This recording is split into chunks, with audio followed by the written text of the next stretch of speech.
को नहीं दबा सकती। सिर्फ मेरी आवाज को कोई चीज दबा सकती है तो मेरी मौत। तो मारने वाले मार मुझे, मैं खड़ा हूं तेरे सामने। जूता मारो, गोली मारो, पत्थर मारो, जो मारना है मारो मुझे।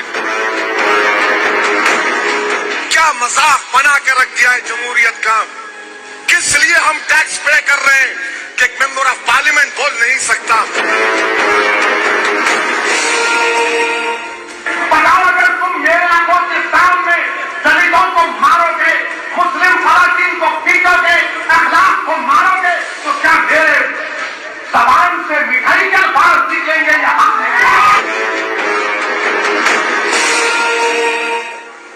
हमारी मुल्क की तारीख के कई हिस्से हैं, मगर 4.5 साल में 2014 में जब हिंदुस्तान की आवाम ने बीजेपी को इख्तिदार से नवाजा और 280 उनके एमपी जीत कर गए, नरेंद्र मोदी को हिंदुस्तान के उस अजीम ओहदे पर फायज किया गया। वजारत उज़्मा के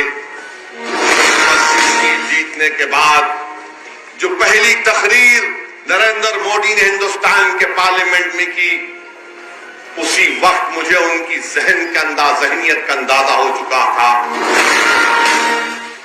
मैं जानता था कि इस शख्स ने अपनी जिंदगी के 25-30 साल आरएसएस की शाखाओं में गुजारा है। ये आरएसएस की सोच में डूबा हुआ शख्स है।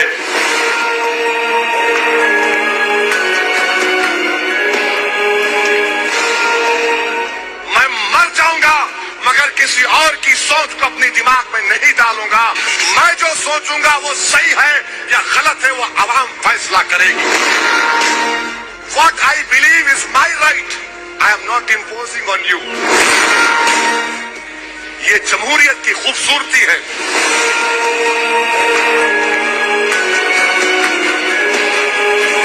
और याद रख मुलायम सिंह, हिंदुस्तान में तेरा नाम लेने वाला नहीं होगा। हम दूर तो बैठे हैं मगर हमारी दुआओं में, हमारी आहों में अल्लाह ने तासीर दी है। और अल्लाह जरूर हमारी इन आहों को, हमारी दुआओं को खाली नहीं जाने देगा।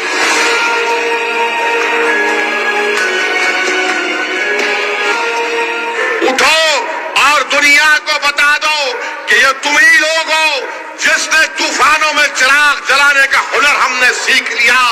दुनिया ने देखा कि हिंदुस्तान के मुख्तलिफ रियासतों में फसादात हुए मगर हमने अपने इत्तेहाद के चिराग को जलाए रखा।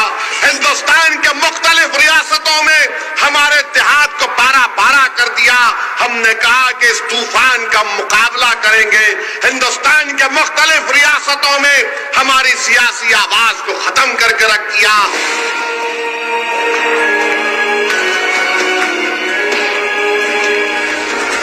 साल 2004 में सलाहुद्दीन ओवैसी ने असदुद्दीन ओवैसी के लिए हैदराबाद की सीट छोड़ दी। 2004 में असदुद्दीन ओवैसी ने पहली बार लोकसभा का चुनाव लड़ा और चुनाव जीत गए। तब से वो लगातार सांसद बनते आ रहे हैं। साल 2008 में सलाहुद्दीन ओवैसी का निधन हो गया तो असदुद्दीन ओवैसी को पार्टी का अध्यक्ष चुन लिया गया। मैं पूछना चाहता हूं वो कांग्रेस राष्ट्रवादी के लोगों से जो मुझ पर इल्जाम लगाते हैं कि शख्स भड़काऊ भाषण देता। यकीनन मैं अपनी जबान को लगाम नहीं दे सकता। मैं खुला बोल रहा हूं, मैं अपनी जबान को लगाम नहीं दे सकता। मैं गूंगों की और इन लोगों की, बहरों की नुमाइंदगी नहीं करता। मैं जिंदा कौम का एक जिंदा नुमाइंदा हूं। मैं मुर्दों की बस्ती में खड़े रहकर तकरीर करने का आदी नहीं है। मैं इन तमाम जिंदों के सामने तुम्हारे दिल की जबान, तुम्हारी सोच और फिक्र को अपनी जबान पर लाकर सामने रखता हूं। क्या यह भड़काऊ भाषण है?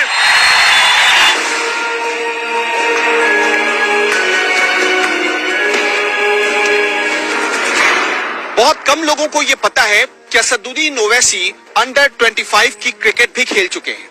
वो अपनी यूनिवर्सिटी में एक स्टार क्रिकेटर भी रहे और बहुत कम लोग ये जानते हैं कि उन्होंने उस्मानिया विश्वविद्यालय से आर्ट्स में अपनी पढ़ाई पूरी की, लेकिन लंदन के लिंकन इन यूनिवर्सिटी से उन्होंने लॉ की डिग्री हासिल की।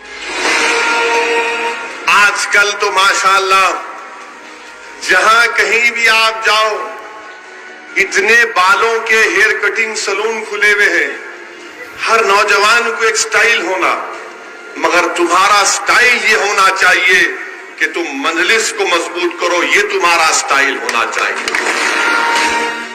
जहां पर आप अपने बालों को फैशन के तरीके से कटाते हैं, कोई ऊपर उठाता, कोई साइड में बिठाता, मेरे भाई जमात को ऊपर उठाओ, बीजेपी को नीचे बिठाओ, ये हमारा स्टाइल होना चाहिए।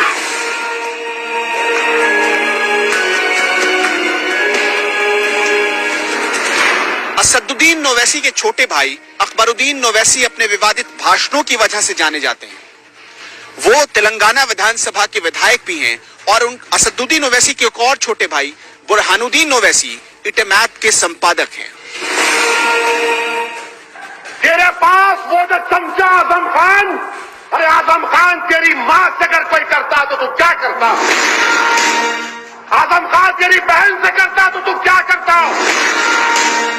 अरे समाजवादी पार्टी में वो जो 45 मुसलमान एमएलए हैं, डूब मरो, कल मर के तुमको अल्लाह के पास जवाब देना पड़ेगा।